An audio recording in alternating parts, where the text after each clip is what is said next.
ex-muslim murtadin ketika keluar dari Islam, mereka itu kan terbiasa dengan ajaran tauhid monoteisme. Allah itu satu tunggal kayak hidungnya, betul?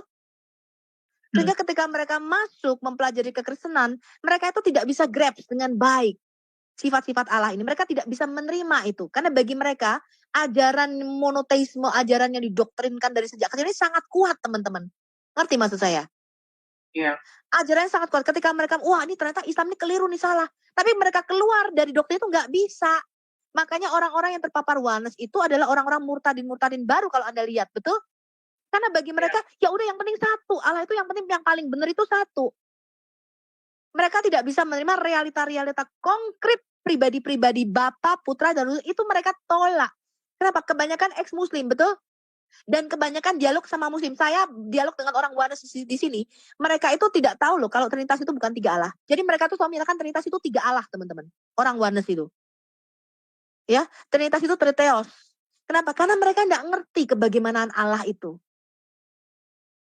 Sehingga ketika mereka berdialog dengan muslim, karena selalu orang Kristen itu tidak menjelaskan dari keesaan Allah, tapi menjelaskan dari kristologi, kemarin yang saya bilang, itu loh, Yesus itu Allah, Allah. Bapa itu Allah, Allah. Roh Kudus itu Allah, Allah. Berarti ada berapa Allah? 3 dong. Karena orang Trinitas itu menjelaskannya dari kacamata kristologi, betul? Ketika firman jadi manusia, betul nggak? Iya. Iya, makanya ketika saya menjelaskan sama orang oneness di sini, di Amerika nih, saya bilang enggak, Trinitas itu adalah Allah yang esa, di dalam dirinya terdapat firman yang kekal dan roh yang kekal, bisa dibedakan, nggak bisa dipisahkan. Dia bilang, ya Bu Sofi oneness, katanya begitu. Jadi dia pikir selama ini Trinitas itu 3 Allah, teman-teman, karena orang Trinitas sendiri yang salah menjelaskan. Ngerti maksud saya? Iya. Iya, karena orang Ada Trinitas lagi yang sendiri yang bilang, salah menjelaskan. ada yang bilang Allah Bapa, Allah Anak, Allah Roh Kudus. Betul. Nah dari istilah-istilah itulah mereka menyatakan, oh Trinitas ini 3 Allah, 3 Tuhan. Karena orang Trinitasnya menjelaskannya tidak berdasarkan pemahaman gereja ortodoks. Tapi kebanyakan pemahaman gereja barat, western. Bapak bukan anak, anak bukan roh kudus bukan Bapak, begitu kan? Tapi ketiganya Allah dan terjadi satu, kan begitu kebanyakan jelaskannya. Ya enggak? Iya.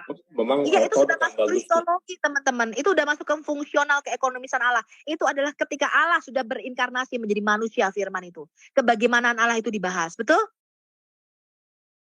Iya, karena menjelaskannya begitu di blender. Habis udah di blender jadi 1-3-3-nya Allah, tapi dikasih tulisan, Bapa bukan anak, anak bukan roh kudus bukan ini. Nah kalau kita yang udah ngerti gampang, emang iya. Tapi kan bagi mereka yang belum ngerti itu kan Triteos, ngerti gak maksud saya? Karena Anda menjelaskannya begitu, makanya saya bilang, kalau Anda pakai penjelasan gereja barat, Anda akan jatuh pada pemahaman Triteos. Mereka akan mengatakan Trinitas itu 3 Allah. Karena apa? Kalian menjelaskannya dari firman itu udah jadi manusia gitu loh. Yang terpisah dari Bapa. Nah kemarin ini Pak Bumum bagus sekali. Ada ayat Yohanes 7 ayat 46. Ya, bahwa Yesus itu berasal dari Yahweh. Dialah yang memisahkan aku dari Bapa. Jadi ketika firman itu dinuzul ke bumi, itu seakan-akan dia lepas, terpisah. Betul? Dari Allah yang Esa itu. Nanti saya cek, saya selidiki ayatnya. Karena menjelaskannya dari situ, dari setelah firman itu berinkarnasi. Ya bingung orang muslim, orang di otaknya orang muslim itu Allah itu harus tunggal kok, harus satu pribadi. Ngerti maksud saya? Pokoknya satu kayak hidung kita, nggak boleh. Ya, satu kayak hidung. Allah itu adalah ketunggalan, bukan keesaan. Mereka nggak ngerti esa, taunya ketunggalan Allah, bukan keesaan Allah. Nah, orang Kristen menjelaskannya udah firman berinkarnasi itu loh, Yesus itu loh waktu dibaptis, ya. Ada terdengar suara dari sorga, terus Roh Kudus turun seperti burung merpati. Orang mungkin nanya, Bapak Allah, Allah, Yesus Allah, Allah, Roh Kudus Allah, Allah. Lah berarti kan 3 Allah, kenapa lu ngomong satu? Gitu loh, ngerti maksud saya? Iya. Makanya saya bilang menjelaskannya dari pengajaran gereja ortodoks, dari gereja timur. Berangkat dari keesaan Allah. Itu prainkarnasi Allah dalam ontologinya sebelum dunia ini. Jadi sebelum dunia diciptakan Allah itu bagaimana gitu loh. Itu Trinitas, Bapa, Firman, dan Roh. Ketiganya satu. Ada 3 yang memberi kesaksian di sorga. Kan begitu, betul nggak? Nah ketika bicara kristologi firman menjadi manusia, bicaranya beda lagi. Ini udah bicara kristologi atas, kristologi bawah. Udah bicara natur Yesus sungguh-sungguh Allah, sungguh-sungguh manusia. Itu ada caranya teman-teman, ada step-stepnya. Gak bisa kau lewati itu. Ya, nanti besok saya ulang lagi deh. Cuman sih saya nggak bisa buka laptop ya, ini wifi-nya ini. Ya nanti saya lihat lah ya, hari Jumat apa besok ya. Materinya nanti saya akan kirim. Ya ini nggak ada sinyal soalnya, jadi saya nggak bisa buka laptop di sini. Saya hanya bisa pakai HP. Ya, Ya. mungkin cukup ya Pak Abu Subi, mungkin untuk final statement terus kita tutup. Ini teman-teman, untuk teman-teman Wanes ya, Mikana, Samuel Siahan dan teman-teman lainnya. Perlakuan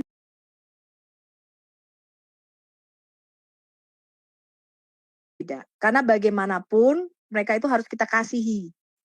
Ya, tarik mereka seperti dari dalam api. Kenapa? Karena mereka percaya kepada Tuhan Yesus. Jadi bagaimanapun kita tetap harus mengasihi mereka. Bagaimanapun kita tetap harus berdoa untuk mereka. Ya, saya percaya mereka punya semangat untuk menginjili itu yang luar biasa. Sama seperti saya dulu ketika lahir baru. Setiap orang saya injili. Sampai mereka nggak betah duduk dekat saya ya. Jangan duduk deket-deket Sofiatul, nanti kok diinjili katanya. Kenapa? Karena saking nafsunya menginjili ini loh. Ya.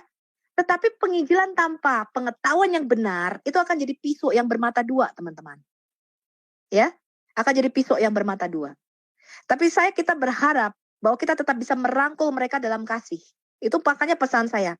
Makanya saya tidak pernah nyerang pribadi Mikana. Ya, mau kamu suami, mau anakmu, mau ini, itu urusan kau.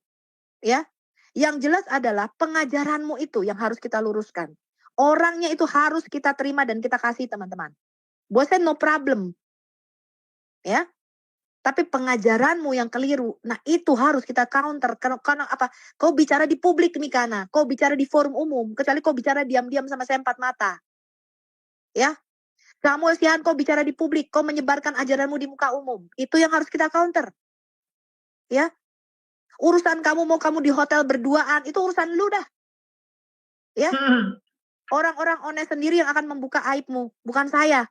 I don't really care. I don't care about you and your personal life. Yang saya care adalah pengajaranmu yang kau ajarkan itu. Ya, kamu sudah bicara di publik, maka kita harus counter di publik. Malikil Amalak bicara di publik, teman-teman. Betul ya? Jadi kita harus counter itu di publik. Nggak bisa saya diam-diam. Orang kamu bicaranya didengar orang banyak kok. Masa kita counter harus diam-diam? Ya. Kau membuat video tentang Sofiatul, tapi kau nggak berani buka link untuk saya masuk. Ketika saya masuk ke komalnya Mikana di TikTok, dia nggak berani naikkan saya. Loh kalau saya santai-santai aja. Kung memang saya ngerti, saya betul. Saya punya dasar yang kuat. Ya, saya tidak sembarangan ngajar. Saya kasih tahu Anda, saya tidak sembarangan loh. Saya punya dasar yang kuat. Kalau saya tidak yakin akan sesuatu, saya kembali, saya pelajari dulu. Saya tidak berani kasih materi itu ke Anda. Saya pelajari lagi dulu. Ya. Nah itu, makanya saya bilang, kenapa kita nggak bisa diam-diam? Karena kau buat pernyataan publik. Kecuali kau tanya sama Kak Sofi, aku ajarin dong bagaimana cara menjelaskan Yesus sebagai anak Allah. Itu ada guidelines-nya. Makanya saya katakan, saya itu ketua misi dan penginjilan pemuda, teman-teman. Ya, sekarang udah nggak pemuda lagi. Ya. Itu ada guideline-nya, ada caranya, nggak bisa serampangan loh ketika kita menginjil. Itu aja Bu Yulia, ya. Nanti besok kita bisa lanjutkan lagi. Kalau sinyal saya udah kembali, ya. Ya, oke. Ya, terima kasih ya teman-teman semua.